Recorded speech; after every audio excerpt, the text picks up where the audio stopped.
మనం గమనిస్తే మన శ్వాస మన ప్రమేయం లేకుండానే జరుగుతూ ఉంటుంది గదండీ!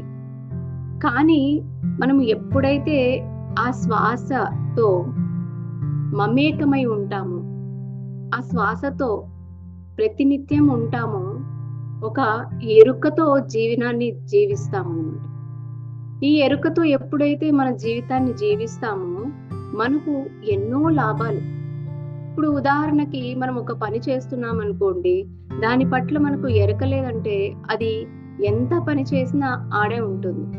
ఎప్పుడైతే మనం శ్రద్ధగా కంప్లీట్ ఒక అవేర్‌నెస్‌తో ఆ పని చేయడం వల్ల ఏమవుతుంది? త్వరగా జరిగిపోతుంది. ఏ కష్టం లేకుండా జరిగిపోతుంది. ఎప్పుడైతే ఎరుక లేకపోవడం వల్ల ఏంటి? ఆ పని చాలా కష్టంగా, ఇంత చేసినా ఇంతేనా అనే ఒక కాన్సెప్ట్‌కి మనం వెళ్ళిపోతాం. మరి ఈ అద్భుతమైన శ్వాసను, మన గురువు అనే శ్వాసను ఎప్పుడైతే మనము మొదలు పెడతామో గమనించడం, ఎన్నో అద్భుతాలు మన జీవితంలో జరుగుతాయి.